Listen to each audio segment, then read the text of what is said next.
मेरा रक्षाबंधन।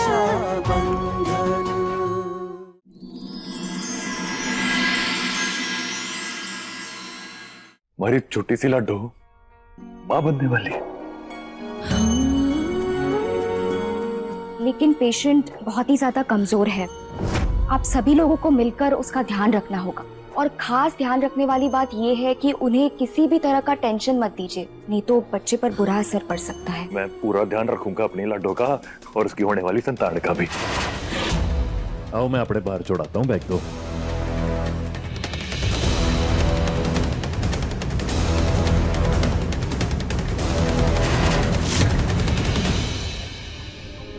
लाडी सर, आज मैं बहुत खुश हूँ। आज हमारी लाडो रसाल माँ बनने वाली है, तो बाप बनने वाला है। इतने सालों के बाद इस घर में एक बच्चे की किलकिलाहट सुनाई देगी।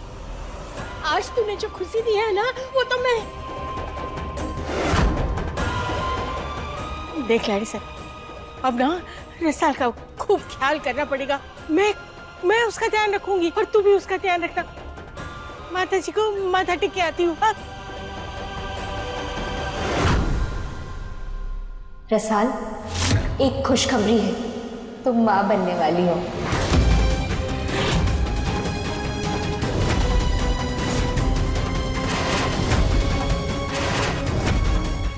ये क्या कह रही हैं? ऐसा नहीं हो सकता, मैं नहीं मानती। अरे आराम से आराम से। नहीं रसाल, ये सच है कि तुम माँ बनने वाली हो, लेकिन तुम्हारी हालत बहुत ज्यादा नाजुक है।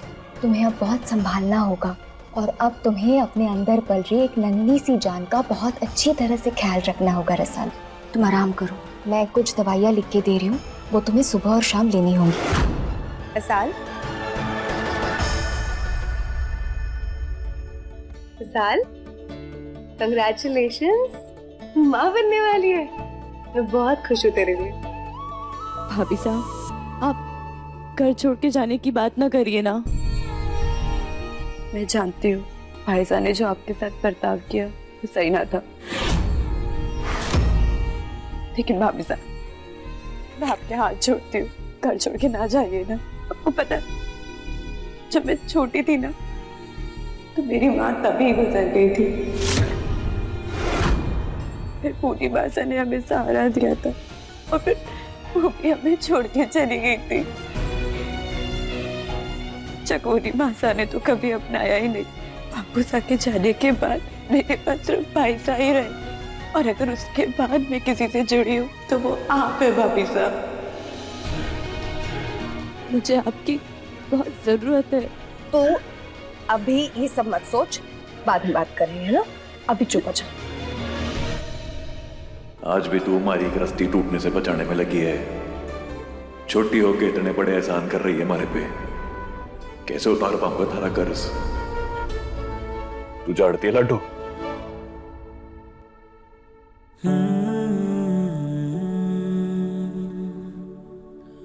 आज तेरी ये खबर सुन के मुझे अपनी जिंदगी की सबसे बड़ी खुशी मिली है। मैं मामा बनने वाला हूं। एक बात तू ना कान खोल के सुन ले, बेकार की चिंताएं लेके तू छोटी रसाल को परेशान ना करेगी, वरना मारे से डांट खाएगी। उन्हें अब खूब खाना है, खूब आराम करना है और खूब खुश रहना है। और मैं तारे को अब भी बता रहा हूं इसी वक्त कि मन ने तेरे जैसी एक छोटी सी नटखट लाडो चाहिए, जिसे मैं अपनी गुड़िया बना के रखूंगा, अपने कंधे पे घुमाऊंगा पूरे गांव में, सबको दिखाऊंगा कि अब मेरी लाडो है। और तू देख लियो, वो सबसे पहले माना मामा बोलेगी।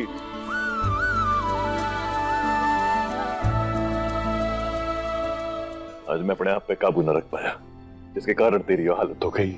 दोषी हूं मैं तारा, मन ने माफ कर दे। वो क्या कहते हैं उसने, सॉरी। भाई साहब, अगर आपको माफी मांगनी है ना, तो भाभी साहब से मांगिए। गलती तो सबसे होती है ना।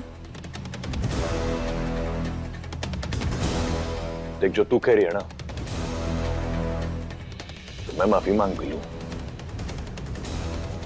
पर आज जो हरकत इन्होंने की है उसके लिए मैं इन्हें कभी माफ ना कर पाऊंगा।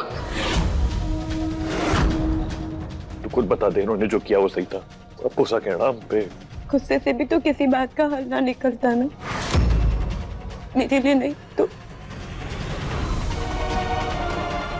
ये छोटी रस्सों के लिए। ठीक है कनक जी, अपने आज के बर्ताव के लिए आपसे माफी मांगता हूँ। जो हुआ वो ना होना चाहिए था, गलत हो गया हमारे से, माफ कर दो। मुझसे भी जो गलती हुई है उसके लिए I am very sorry.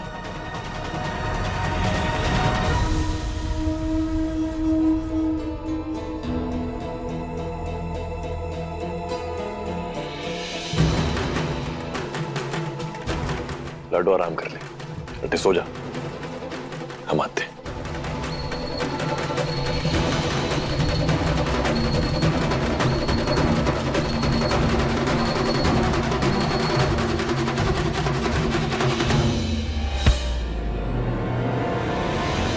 Summer साहब, अब आपके कंधों पे सिर्फ हमारी लाडो की ना एक नन्ही सी जान की जिम्मेदारी भी आ गई है। डॉक्टर ने कहा है कि लाडो को किसी भी तरह की परेशानी नहीं होनी चाहिए, नहीं होनी चाहिए।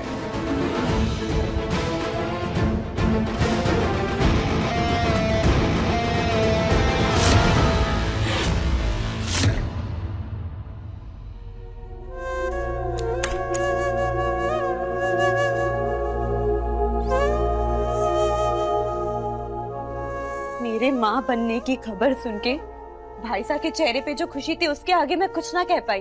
लेकिन ये कैसे हो सकता है? हमारे बीच तो कभी पति पत्नी वाला प्यार रहा ही नहीं, और ना ही हम एक दूसरे से प्यार करते हैं। आपने ही तो कहा था मुझसे कोई उम्मीद मत रखना, तो ये कैसे हो सकता है? मैं जानता हूँ जो हुआ है सब मेरी गलती से हुआ है, उसके लिए मैं तुमसे माफी मांगता हूँ। तुम्हारा और इस बच्चे का दोनों का गुनहगार हूं। मैं कभी हिम्मत नहीं जुटा पाया कि तुमसे अपनी उस गलती के बारे में बता सकूं। वो पार्टी वाली रात जब तुम बेहोश थी तो मैं तुम्हें उठा के घर लेके आया। तुम्हें काफी चोट भी आई थी, तुम्हारे कपड़े भी बिखरे हुए थे। समर साहब बचाइए, छोड़ो छोड़ो, छोड़ दीजिए मुझे। समर साहब बचाइए।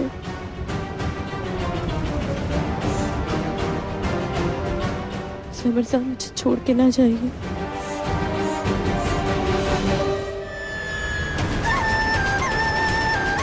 मुझे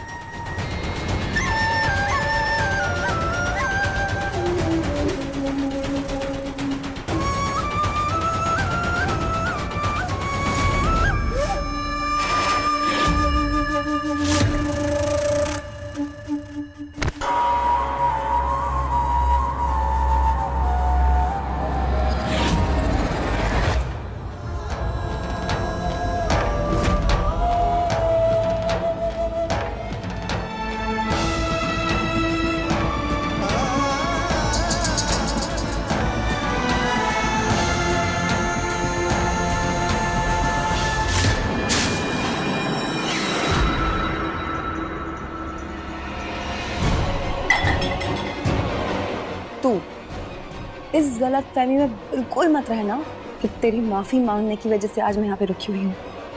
मैं यहाँ पे रुकी हूँ तो सिर्फ इस वजह से क्योंकि डॉक्टर ने कहा है रसाल को कोई स्ट्रेस नहीं देना है। तेरी बहन वो है जिसने हमेशा मुझे समझा है, तब साथ दिया है जब तुम सब लोग मेरे अगेंस्ट थे। बस सिर्फ इसलिए कि उसे इस हाल में छोड़कर नहीं जाना चाहती मैं आज यहाँ पे हूँ, ठीक है? और हाँ, डरती नहीं हूँ तुझसे।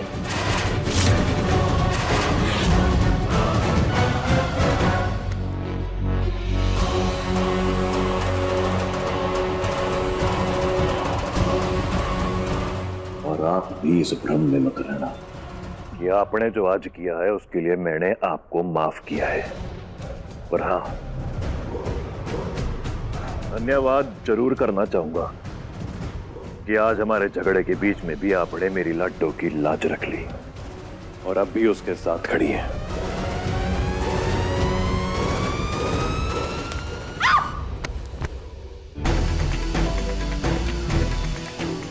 ये भाई इसे कहते हैं कर्मा। आई बात समझ? धर्म पत्नी थी, गीला है सब, दोबारा फिसल जाओगी, पोछा मार देना। जाहिल जानवर, इसे छोड़ना नहीं है कनक। आई एम सॉरी रसाल, मैं जानता हूं कि मुझे ऐसा नहीं करना चाहिए था, लेकिन पता नहीं उस रात कैसे खुद को रोक नहीं पाया।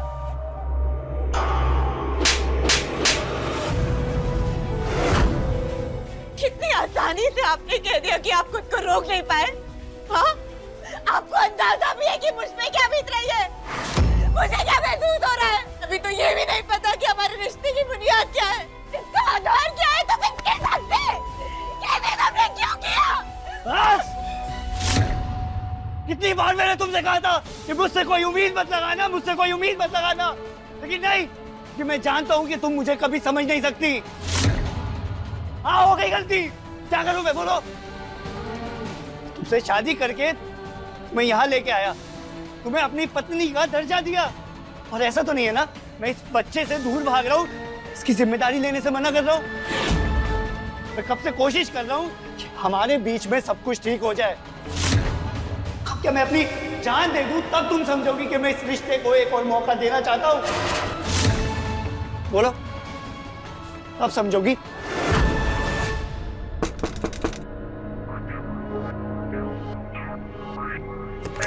समर भाई साहब, चकोरी भाई साहब ने आपको तुरंत बुलाया है।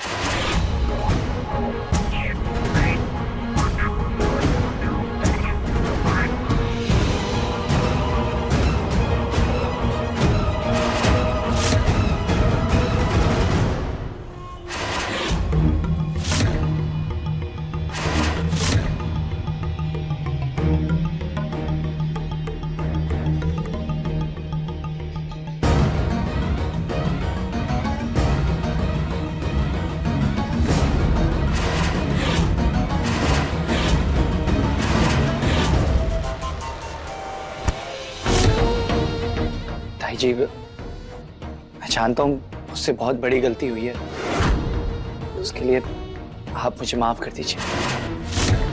अब इस गलती की जो भी सजा देंगी मुझे मंजूर है।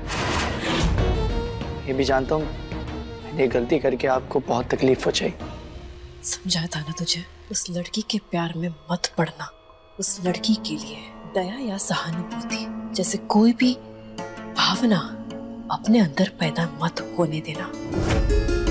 अपने ताई जी से वादा लिया था ना तूने, कमजोर नहीं पड़ेगा।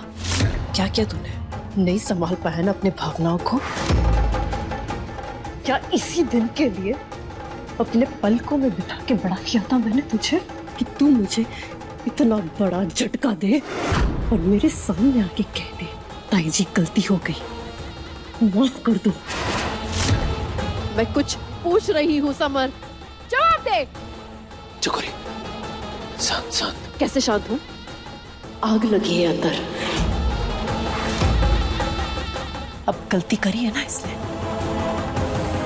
अब इसे बता कि गलती की भरपाई कैसे करते हैं। मैं बताती हूँ, गलती की है ना तूने तो भरपाई भी तू ही करेगा। रसाल के कोख में जो बच्चा है ना, तू उसे गिराएगा।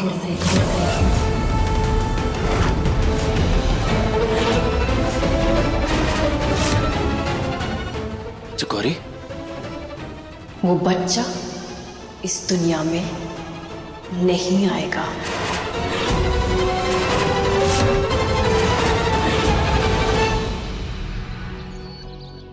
शिवराज, यो कमाल की खबर सुना के तूने हमारा दिल खुश कर दिया बेटा। हाँ, अब थाने रसाल का खास ध्यान रखना है। हाँ, और यो खबर मैं पूर्णिमा जी ने भी देऊ हूँ, वो भी खुश हो जाएंगी सुन के। हाँ, जय माता जी की। पूर्णी खुशखबरी है, अपनी रसाल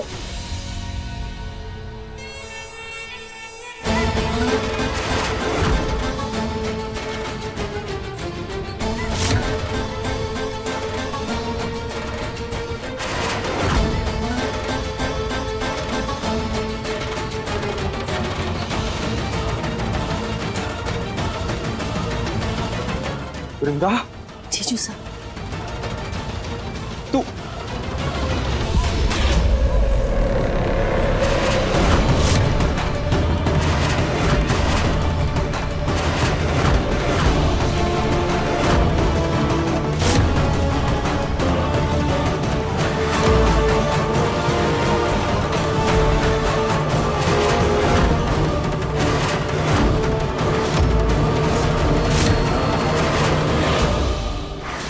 मैं मानता हूं ताई जी, मुझसे बहुत बड़ी गलती हुई है, लेकिन ताई जी अपनी इस गलती को सुधारने के लिए मैं कोख में पल रहे उस बच्चे को मारने का पाप कभी नहीं कर सकता।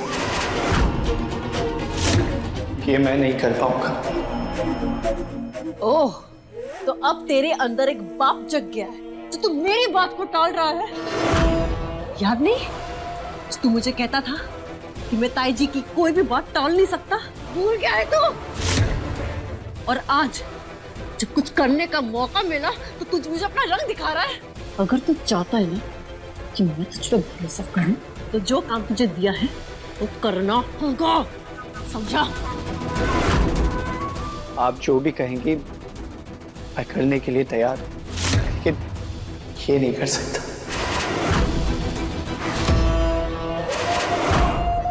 नहीं कर सकता, बाहर निकाल।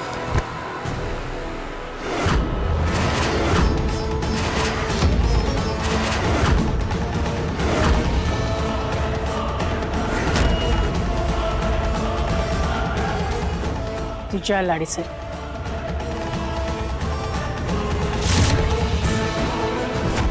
मुंह सुईसो और थारा पापी पेट कुईसो।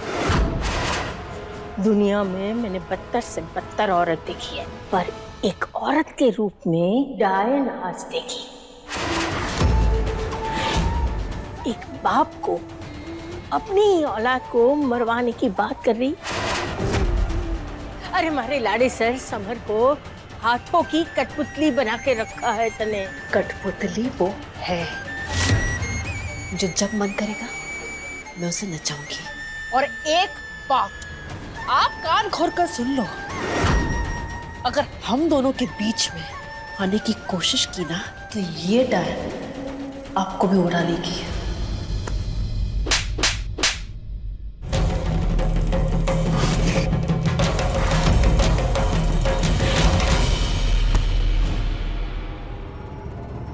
तू तो ऊपर से नीचे तक पाप से दबी हुई है, पर मारे को दुख तो इस बात का है कि मारी खुद की औलाद जो थारे हर पाप में भागीदार बनी हुई है। औरत के नाम पे कलंक है, तू शर्म कर। अरे तेरी खुद की कोख भरी हुई होती ना तो जानती कि माँ बाप के लिए औलाद क्या होती है। एक बात कान खोल के सुन ले, आज के बाद मैं थारे और समर के बीच की दीवार हूँ। अगर उसे लांघने की कोशिश की, मेरे समर को तेरी जाल में फंसाने की कोशिश की, तो थारे को मारा सामना करना पड़ेगा।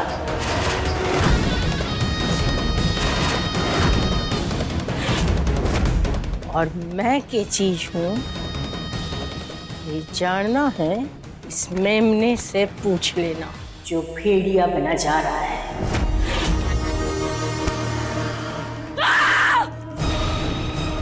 मासा की तरफ से मैं माफी मांगता हूँ, उनकी बात का बुरा मत मान। तेरी अम्मा जी से तो मैं बाद में निपटूंगी, पहले उस समर से निपटूंगी। पेट में पल रहा बच्चा उसे इतना कमजोर कर रहा है कि मेरी बात को टाल रहा है वो। अगर वो दुनिया में आ गया ना तो समर मेरे हाथ से पूरी तरह से निकल जाएगा, और मैं ये होने नहीं दूंगी।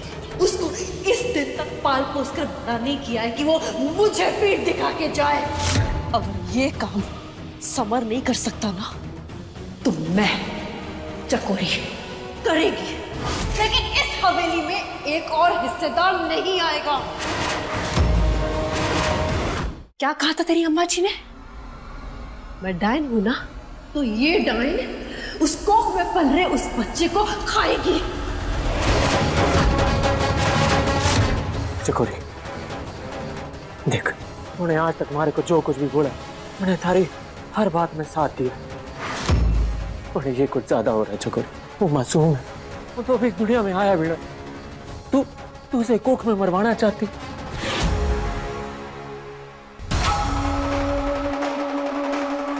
अब तुझे दिमाग लगाने के लिए दारू की जरूरत है। पी और मस्त रह। अब जो करना है ना, ये डायन ही करेगी।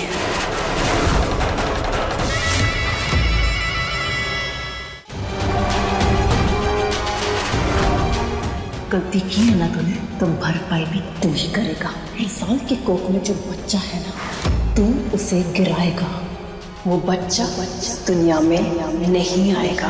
इंसान के कोख में जो बच्चा है ना, तू उसे गिराएगा, तू उसे गिराएगा। नहीं, इतना बड़ा पाप नहीं कर सकता। मुझसे नहीं होगा ऐसा, नहीं कर सकता।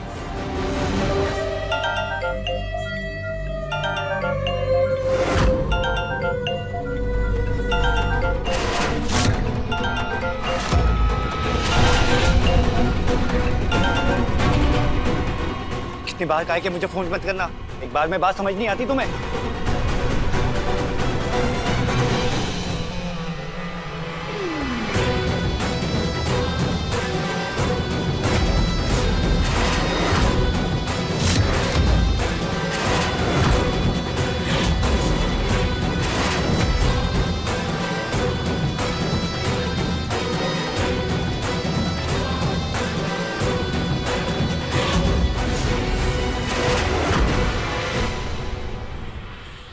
किससे बात कर रहे थे? फोन दिखाइए।